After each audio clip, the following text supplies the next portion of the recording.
After 12 years of living in a noisy apartment in the city, I finally made my dream come true, a cozy, off-grid cabin by the lake. Tucked between towering pine trees and the still water, it was my personal sanctuary, a place where phones don't buzz every 5 seconds, where the air smells like freedom. And the only neighbor I wanted was the breeze, of course. Peace is rarely permanent, especially when there's an HOA involved. Asterisk, technically. My property was outside the jurisdiction of the local homeowners association, but the only road that led to my cabin passed through their neighborhood. I figured as long as I kept to myself and didn't make waves, they'd do the same. I was wrong. Everything started fine. I spent the first few weekends installing solar panels, getting a satellite internet connection, setting up a weather-resistant Wi-Fi repeater so I could still work remotely when I wanted. I had no plans to stream Netflix all day, but when you're working from paradise, even email needs a stable connection. That's when Liam Hartridge entered my life. Liam was 17 and the son of Greg Hartridge, is the president of the HOA. Liam was the kind of teenager who walked around like he owned the world, and maybe that's because his dad let him act that way. He had a reputation for crashing golf carts, yelling at pool staff, and once even called the HOA on his own grandmother for putting up non-regulation wind chimes. So I wasn't surprised when one afternoon I heard a knock at my cabin door, and opened it to find Liam, iPad in hand and zero expression on his face. "Hey, I need your Wi-Fi password," he said flatly. I blinked. "Excuse me? Our internet sucks, and your signal's bleeding into our property," he replied. "So I figured you'd be cool and just let me hop on yours." I laughed, thinking he was joking. "Sorry, kid. This is a private connection. I pay for limited satellite data. Not sharing." He narrowed his eyes. "You serious?" Asterisk is a heart attack. Liam scoffed and stormed off. I figured that was the end of it. Some entitled teen not getting his way. But later that night, a sheriff's deputy knocked on my door. "Asterisk, sir," said cautiously. "We got a call from a resident in the HOA, claiming you were denying access to essential communication services, possibly tampering with local infrastructure." I stared at him. "'Cause I wouldn't give out my Wi-Fi password?" The deputy shrugged. "Teenager called 911. We have to check it out." To his credit, the officer apologized after realizing how ridiculous the situation was.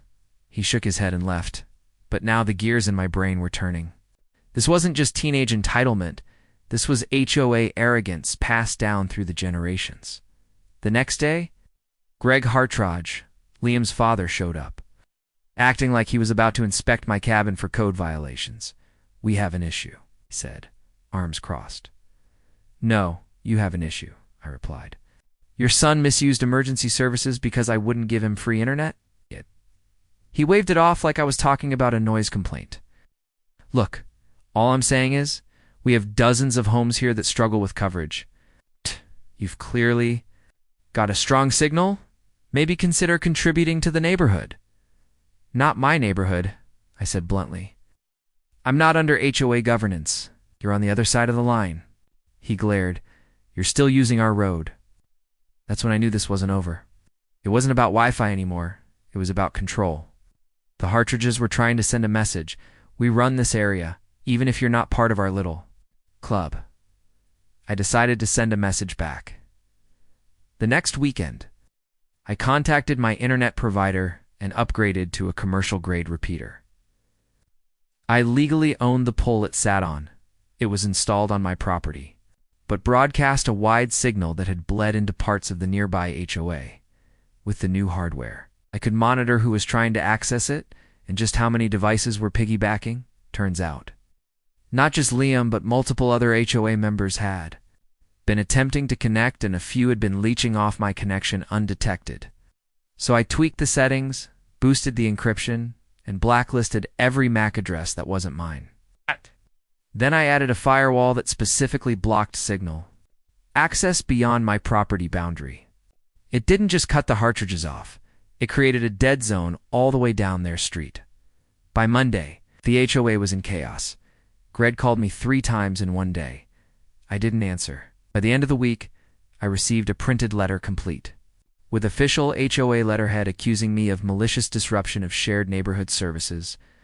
I responded with a letter of my own: "Dear Mr. Hartridge, Please be advised that all network infrastructure installed on or originating from my property is private and legally operated under my individual service agreement. Continued attempts to access said infrastructure without permission may be considered unlawful digital trespass. Warm regards, your friendly neighborhood firewall. Then, for good measure, I sent a copy to the local police department, the same one Liam had dragged into this mess. Attached the incident report the sheriff had filed that night 2 days later. Liam himself came biking down to my driveway. "Hey man, can you unblock our house?" I sipped my coffee. "Did you apologize for calling 911? He looked like I'd asked him to eat gravel." "Thought so," I said. "Try the library downtown. It's free Wi-Fi and no attitude." That night, I got one final visit. From Greg, he was fuming, but clearly trying to stay civil. "Look," he said, "we got off on the wrong foot. Can we just put this behind us? I'll have Liam apologize if that's what it takes." "Oh, it's too late for that," I said. "You and your son tried to intimidate me and waste police resources over an internet connection. You're not entitled to. I think I'm good." He turned and left in silence. The following month, I filed a formal complaint with the county about misuse of emergency services and harassment. I also spoke to the Public Utilities Board about the HOA's sketchy claim that I was tampering with infrastructure. They confirmed the road through the HOA was still under public easement, and the HOA had no legal standing to limit my access. Asterisk, it's been 6 months now. Liam still bikes to the coffee shop. Breck has mostly stopped making eye contact whenever I drive through. The HOA never did send me another letter. I guess they realized I wasn't the kind of neighbor you could bully into submission. And my Wi-Fi. Stronger than ever.